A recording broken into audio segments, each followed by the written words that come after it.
Well, good morning and welcome to the show that I do every other week, every other Tuesday called Ask Mason. This is the show that we try to answer questions, try to be very transparent on the things that are going on in Enid.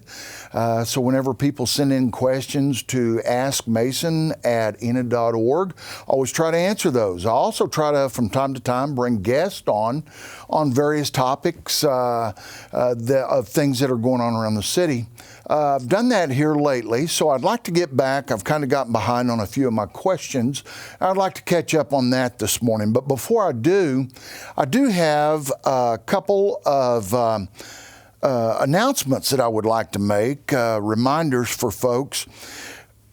This Thursday at 6 o'clock, we're going to have a town hall meeting at the First Missionary Baptist Church. And what that's going to be about is specifically for Ward 2 and Ward 3, but it's the first of several town halls that we'll be having, so anyone's welcome to show up to a town hall.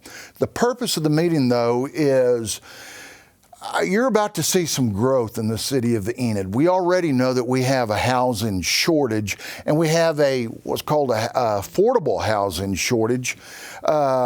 So we've been looking at doing some rezoning. We've worked with MAPC to get their stamp of approval on this, how we can rezone certain areas of town that will encourage developers to come in and put affordable housing in those areas. So before we just jump out there and pass all those, we wanted to have a town hall so that people could ask questions and have a better understanding of what's going on, what we're looking at going in those areas. And I think you'll be pleasantly surprised.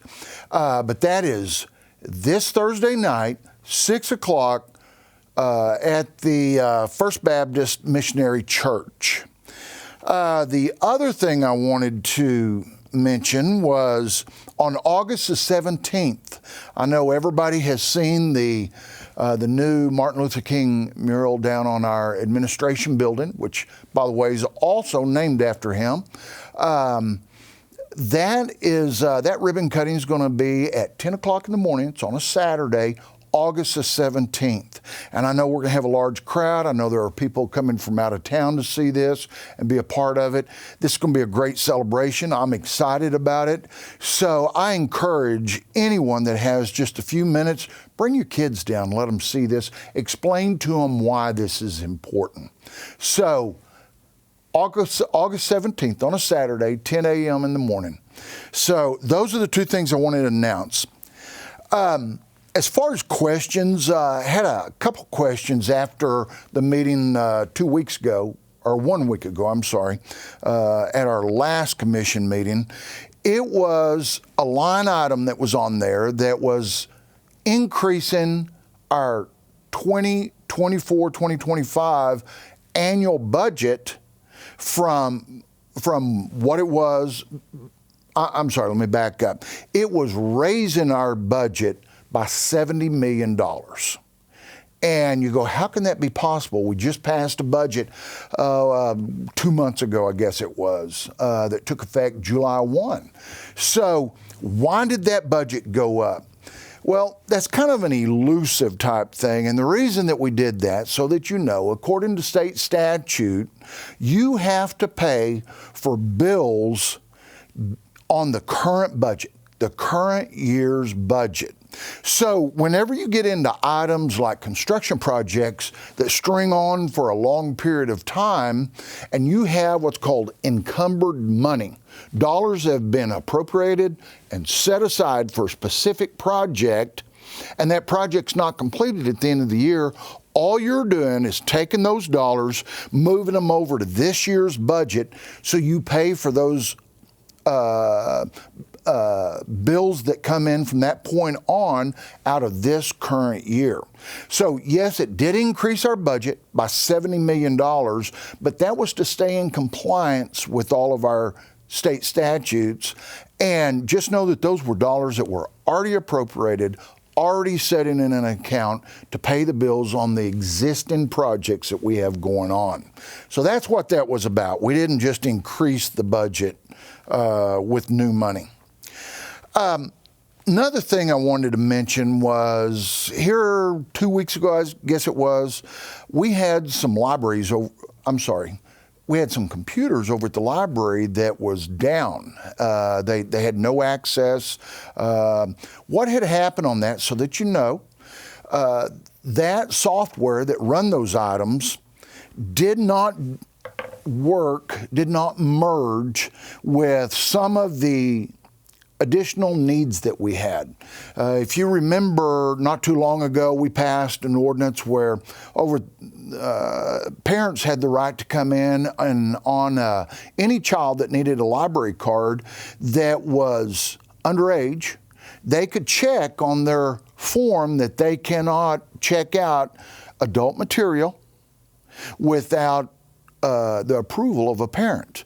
So that software did not merge with our card. So when they would scan that, they couldn't read that. So we had to get new software to do that. And when we did, they had problems on the other side installing that. It had nothing to do with the city of Enid. We were down for several weeks. I know I got several calls. I think some of the other commissioners did. But that eventually got fixed. Everything's up and running now. I think we're much more efficient with the software that we have now. And unfortunately, with computers, as great as they are, from time to time, you do have to update software. And that's what happened on that. I apologize that they were down for multiple weeks, but that was out of our hands.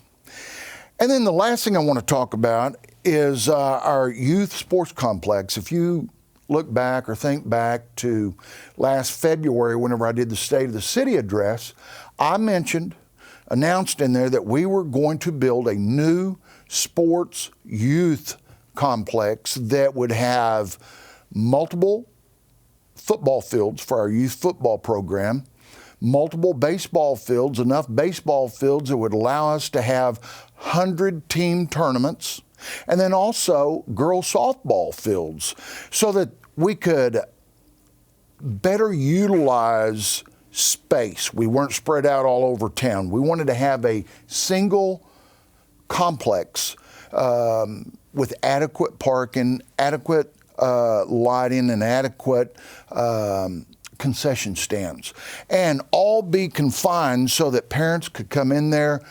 Their kids could move around. They wouldn't have to go across any roads like we do up at Crossland. There were a lot of reasons that we've been looking at that.